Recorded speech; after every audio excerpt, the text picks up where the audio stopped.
Дараагийн мэдээг танилцуулъя. Сүүлийн жилүүдэд зарааны тоо толгой Европод хоригдож байгаа юм байна. За тэдний тоо толгой 30%-аар буурч байгаа. За үүнтэй холбогдуулан олон улсын улаан наманд бол тэднийг оруулж байгаа. За мөн ховордох ирмэгт одоо тулсан амьтдын тоонд оруулж тооцож байгаа. За тэгвэл бол энэхүү зараануудыг бас ингэж амь нэрсдэг болсон гол шалтгаан нь хотын хөгжил, замын хөдөлгөөн, газар тариалангаас үүдэлтэй зарааны амьдрах орчин хуваагдсан явдал нь тэднийг аюулд оруулсаар байгаа бөгөөд зам тээврийн ослын улмаас зараанууд ихээр устж үгүй болж байгаа юм байна. За гэвч бол шинээр хийгдсэн судалгаа нь тэдний хувь заяаг өөрчилж магадгүй гэсэн ийм итгэл найдварыг төрүүлж байгаа юм байна. Их Британий Оксфорд их сургуулийн судлаачид зараа өндөр давтамжийн хит авиаг сонсож чаддаг болохыг анх удаа тогтоож, үүнийг тэднийг замаас холдуулахад ашиглах боломжтой гэдэг ийм зүйлийг санал болгож байгаа юм байна.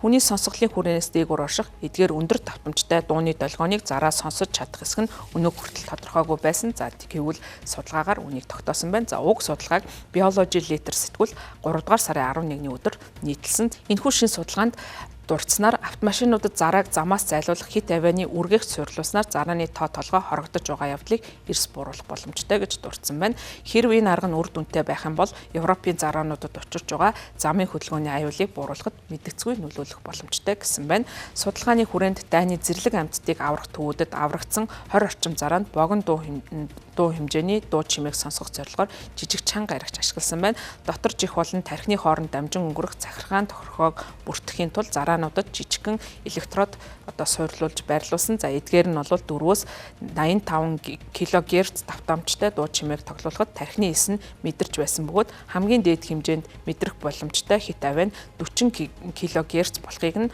тухайн үеийн судалгаагаар тогтоосон байна. Хүний сонсголын ердийн хязгаар нь 20 кГц байдаг ба үүнээс дээш байх юм бол хит авиа гэж тооцдог. Туршилтын дараа зарааг малын эмч шалгаж маргааш шөнө нь бол зэрлэг байгальд нь буцааж тавьсан байна. За хархны хавханд хүнд гэмтсэний дараа инвентац хийж өгсөн зарааны микрокомпьютер томографийн шинжилгээнээс илүү дэлгэрэнгүй мэдээллийг судлаачид авсан. За судлаачид зарааны чихний интерактив 3D загварыг бүтээхэд сканер ашигласан цуурай сонсогддог сарсан баагаатай төстэй ясны бүтцийг бас илрүүлсэн байна. За тэдний чих нь маш өндөр давтамжтай дуу чимээг үр дүнтэй дамжуулах чадвартай байдгийн байна. Томограф хийх явцад зарааны чихний яс нь хурдан чичирхийлэх бүтцтэй учраас өндөр давтамжтай дууны долгионд дамжуулах боломжтойг тогтоосон байна. Судлаачид зараад сонсох боломжтой боловч хүн болон гэрийн тэжээвэр амьтан сонсохгүй хит авианы төхөөрөмжийг зохион бүтээх боломжтой гэж дурдсан. За нохооны хувьд бол 45 кГц хүртэл муур 65 кГц хүртэл сонсож чаддаг юм байна.